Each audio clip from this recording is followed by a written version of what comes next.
Hello everyone, welcome back to Nuzhat Ma'am ki online classes. We will continue chapter number 5, that is Introduction to M-Commerce. Today, in this last part of this chapter, we will focus on electronic payment system in e-commerce or M-Commerce. Payment is one of the most important aspects of e-commerce as well as M-Commerce. In traditional payment method, we do the payment using cash, check or credit card. Nowadays, in online business processes, as company looking for various electronic payment systems to serve the customer faster and at lower cost. E-payment or electronic payment is a financial exchange that take place online between the buyer and the seller. Here, amount in one account get decreased and reflected in another account. So here we are going to cover all this type of electronic payment system in this video lecture. First, we will see the payment card. Payment card is also known as plastic card that the customer use to make purchase. It can be classified as credit card, debit card, and smart card. Credit card is the most popular and widely accepted method of payment on internet.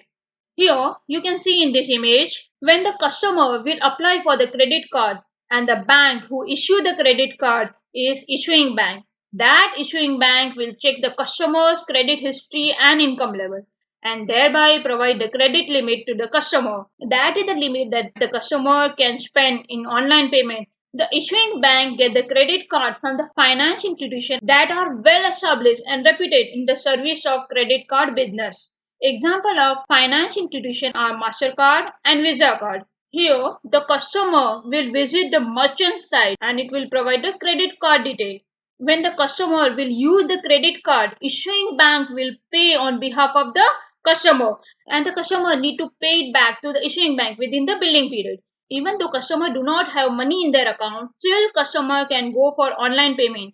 Bank will provide credit to the customer and this issuing bank will pay on behalf of the customer so that customer can pay it later on within a billing period. Here, for accepting the payment through credit card, the merchant need to open special account, that is merchant account. Using the merchant account, the merchant can receive the payment. Acquiring bank will provide the service of online authorization and payment processing. And authorization means the process of verifying whether the card is active or not, credit limits are available or not, and it will verify other detail of customer like billing information. Here in this image you can see four parties are involved in online payment. That is customer. Customer is an entity who is holding credit card and want to purchase using that card. Second entity is merchant. That can be any website which accept the credit card. Here you can see issuing bank. That is the bank who issue credit card to customer and pay to the merchant on behalf of the customer. In this way, issuing bank give the guarantee of the payment to the merchant and later on the issuing bank will collect the payment from the customer. And next is acquiring bank. That is a financial institution that open merchant account. It verifies credit card information and provide authorized sale based on the customer's credit limit. Here you can see two more entities that are payment gateway and processor. Payment gateway is a third party service provider. You know two entities, that is customer and merchant. Other than this, third party also involved in online payment, that is payment gateway like PayPal, which connect network of all the party involved and enable to perform authorization and payment in secure manner. Processor are data center which actually perform the credit card transaction and settle fund to the merchant. And the processor are connected to the e-commerce site through the payment gateway.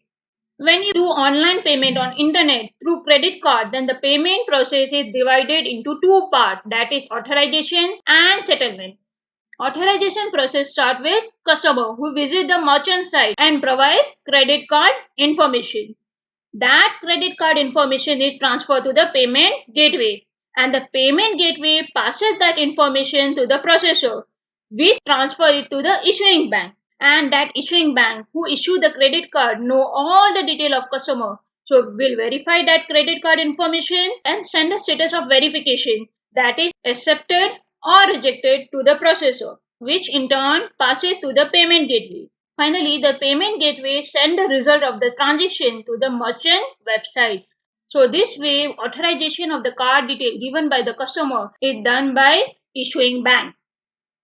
Now merchant will decide to accept the transaction and move to the next step, that is settlement. That means transfer the amount from the customer account to the merchant account. During the settlement or payment processing in credit card, the issuing bank pay on behalf of the customer, that we know. So what merchant website do? So the merchant website send the payment detail to the payment gateway to get the payment from the issuing bank, which in turn send to the processor. Processor will do two things here. Processor will send the payment detail to the acquiring bank where the merchant has an account, and the processor will send the payment detail to the issuing bank to get the payment.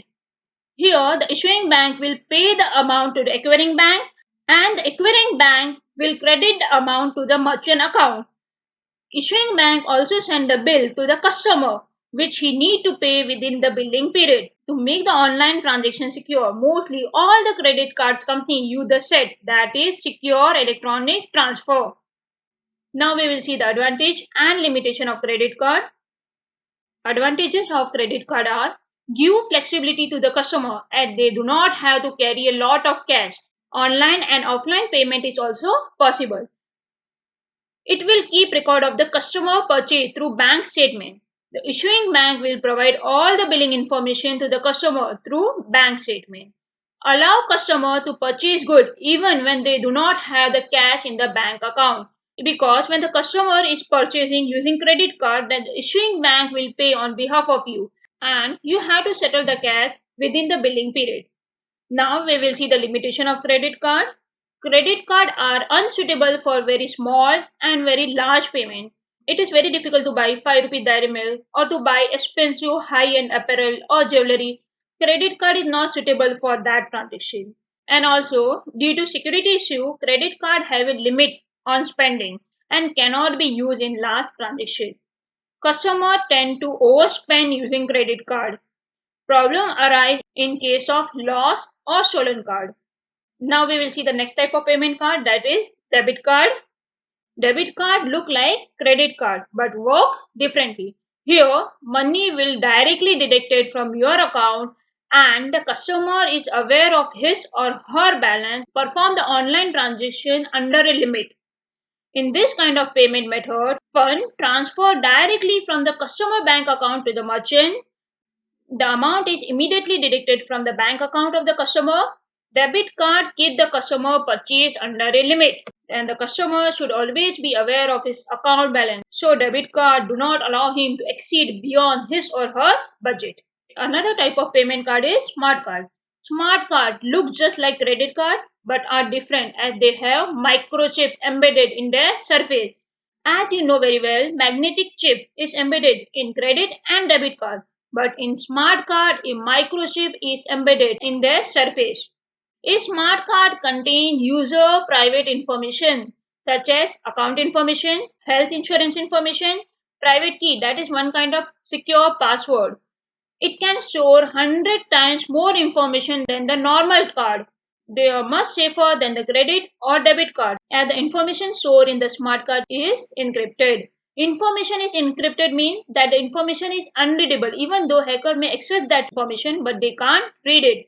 The customer can load their card with cash and the payment can be done using smart card also. A smart card reader is required to read the information or to add data to it. It is a small device into which the smart card is inserted.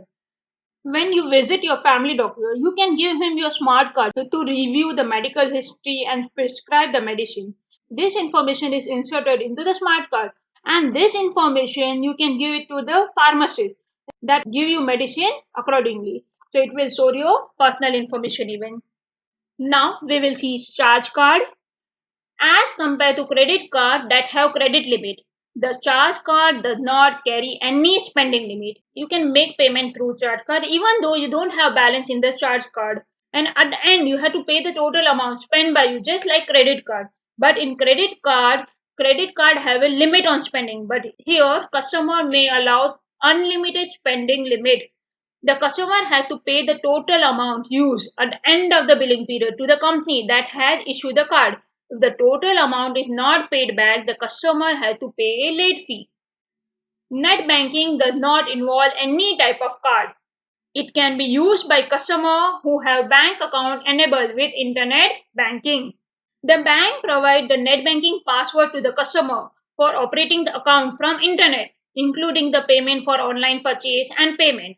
You can perform the transaction and transfer the amount from your account to the account of the merchant. It is safer than credit card. Instead of entering the card detail again and again on the website, customers have to specify the bank through which they wish to pay. Indian Railway provide the facility to book ticket online on their website www.irctc.in. In that website also you will get the net banking facilities. Next is electronic fund transfer EFT. It means transferring money from one bank account to another electronically. It is safe, secure, efficient, and less expensive than the paper check payment and collection. Suppose I have 100 employees under me and to give salary to them, I don't need to visit bank or I don't need to go for paper check method. I can go for direct deposit. That is electronic fund transfer EFT. Some example are online bill payment. The popularity of EFT for online bill payment is growing nowadays. During this time, we are paying electricity bill and other bills using EFT only. Transaction among various banks around the world, payment of tuition fees using an ATM, deposit of employees' salary in their account. Just now I gave example of that employee salary. E-wallet. You are familiar with GPay, Amazon Pay, Paytm, PhonePe and many more. These all are the example of e-wallet. Some merchants fill out a form once and then saving that information store on their server for later use. This merchant provide e-wallet service to its customer, which make the shopping or booking of ticket much easier. While making payment through e-wallet, the customer is not required to provide credit or debit card number. So this way it will reduce the risk of being posed. E-wallet is an electronic card for making secure online payment toward a merchant. For example, I oftenly travel in Indian Railway. Then I will go for e-wallet scheme launched by IRCTC for the customer to make online booking easier. The customer having an account can deposit money in advance with IRCTC, which can be used in future as a payment option to book the ticket online. Last one is RuPay. In Master and Visa card, the transactions are processed by a bank which network switches outside the country. So here we have to pay additional charge as it is not operating in India. We need domestic alternative payment method that should operate in India and that should reduce the cost even. The term rupee is coined from two terms, rupee and payment. It is a new card payment mechanism launched by National Payment Corporation of India NPCI. Currently, as there is no domestic card, Indian bank have to tie with MasterCard and Visa to connect cardholder, merchant, and the issuing bank around the globe. MasterCard and Visa are the world leaders in card payment, and all the payment transactions are processed through them. Every transaction done using a credit or debit card issued by a domestic bank is routed through the network switch which are outside the country. This transaction involve additional charge for providing the services. The bank have to pay for processing all the debit and credit card payment. RuPay card are the domestic alternative to the other payment card. By using RuPay card, all the transaction will be processed within India. As the transaction processing will be done domestically, the cost of each transaction clearing and settlement will be reduced. RuPay will benefit the customer and the bank by reducing the cost. So chapter number 5 get over here. That is all for the day. Thanks for watching. Stay tuned in for the next video.